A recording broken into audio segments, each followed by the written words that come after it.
नमस्कार, मैं अभिनेंद्र। तो भैया चुनावी माहौल है। नेताजी लोग मोर्चा संभाले हुए हैं। वादे हैं, इरादे हैं, कहीं कहीं तो कुछ जादे भी हैं। खैर, इस बीच भारत के ताज यानी जम्मू कश्मीर की जिम्मेदारी संभाल रहे उपराज्यपाल मनोज सिन्हा अपने पैतृक जनपद पहुंच गए।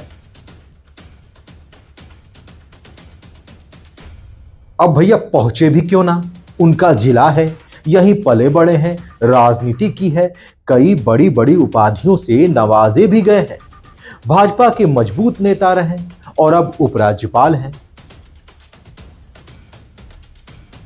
वैसे मनोज सिन्हा किसी राजनीतिक कार्यक्रम में शामिल होने नहीं आए हैं।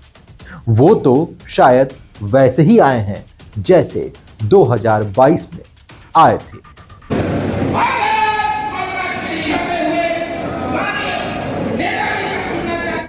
भैया देखिए, अब राजनीति का माहौल है, चुनाव हो रहा है, देश के भविष्य का सवाल है। हमारा लहजा भी थोड़ा चुनावी हो चला है। उत्तर प्रदेश लोकसभा चुनाव के नजरिए से बड़ा राज्य है और उत्तर प्रदेश का पूर्वांचल ये तो कमाल ही कर देता है, सत्ता परिवर्तन तक करने में माहिर है। अब आप 2004 को ही देख लीजिए, नहीं तो 2014 को देख लीजिए। अब पूर्वांचल की राजनीति मुख्तार अंसारी की वजह से गर्म है। कहा जा रहा है जहां एक तरफ गाजीपुर में उम्मीदवार की घोषणा भाजपा के लिए चुनौती थी, तो वहीं अब मुख्तार अंसारी की मृत्यु ने आबो हवा में नई चर्चा शुरू कर दी है। जनता चाहती थी कि मनोज सिन्हा दोबारा आए और मोर्चा संभालें, लेकिन टिकट मिल गया पारसनाथ राय को। खैर, पारसनाथ राय भी तो मनोज सिन्हा के करीबी हैं और सामने है अफजाल अंसारी। इस बीच एलजी मनोज सिन्हा का गाजीपुर में आगमन होता है तो 2022 की तस्वीर भी ताजा हो जाती है। उस समय भी चुनाव की सरगर्मी थी और अब भी चुनाव की सरगर्मी है। दरअसल एलजी सिन्हा एक कार्यक्रम में शामिल होने आए थे, लेकिन अंदाज वही था, अपनों से मिलना, चेहरों को याद रखना, हालचाल लेना, अपनी उपस्थिति को मजबूत बनाना। इस दौरान उत्थान फाउंडेशन ट्रस्ट वैपुर देवकली में सनातन धर्म की प्रासंगिकता पर आयोजित गोष्ठी को संबोधित करते हुए उन्होंने बड़ी बड़ी बात कह दी। आज जो हमारा समाज है वो एक बड़े परिवर्तन के मुहाने पर खड़ा है। यह परिवर्तन भी किस लिए संभव हो पाया, मुझे लगता है कि इसका विचार करना भारत के हर नागरिक के लिए बड़ा आवश्यक है। आपने मंच से दिए गए उनके भाषण को सुना कि नहीं? कोई बात नहीं, नहीं सुना तो सुन लीजिए, लेकिन मेरे अंदाज में। विशेष रूप से आजादी के बाद के जो पिछले 10 वर्ष बीते, मैं मानता हूं कि ये हमारी सनातन संस्कृति में नई ऊर्जा के संचार का समय रहा है और मैं मानता हूं कि जन जन के सोच में पिछले 10 वर्षों में बड़ा बदलाव आया है। एक परंपरा थी समाज में फूट डालो राज करो, मुझे लगता है कि उससे देश सब बाहर निकला है पिछले 10 वर्षों में। और ऐसे लोग जो इस काम में संलिप्त थे उनके चेहरे भी बेनकाब हो सके।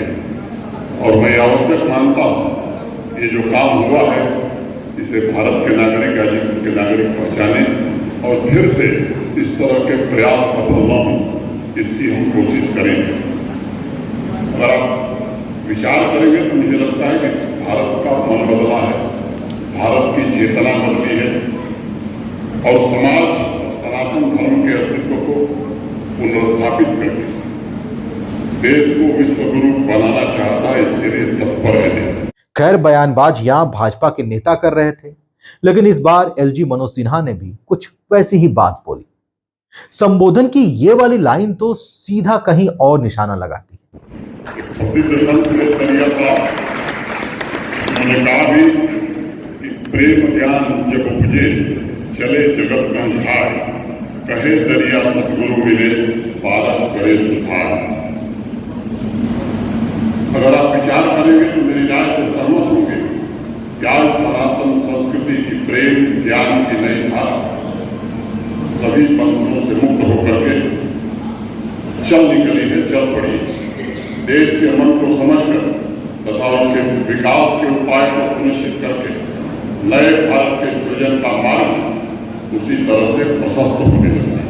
और अगर मैं कहूं कि भारत में एक नए सांस्कृतिक पुनर्जागरण का अध्याय पिछले 10 वर्षों में हुआ है तो शायद यह अतिशयोक्ति नहीं हुई। जब हम अपने अतीत को देखते हैं तो अब भैया ये वाली जो लाइन है जो आपके सामने आने जा रही है, इस पर मैं कुछ भी कमेंट नहीं करूंगा, आप खुद ही सुन लीजिए। पिछले 10 वर्षों की जो मैं बात कर रहा हूं, ऐसा लगता है कि भारत के आध्यात्मिक और सांस्कृतिक आकाश में व्याप्त जो अमावस का गहरा अंधेरा था वो छंटने लगा है। समाज में जागृति का नया सूरज आज लोगों को दिखाई पड़ रहा है और नए सपनों के कमल बड़ी मात्रा में देश में खिलने लगे हैं। अब तो सवाल यह है कि गाजीपुर में ऐसी कौन सी रणनीति तैयार हो रही है, उस रणनीति की नीति क्या है, उस नीति में दिमाग किसका है? ना जातिगत समीकरण और ना ही मुद्दों का आधार, सीधा एक्शन।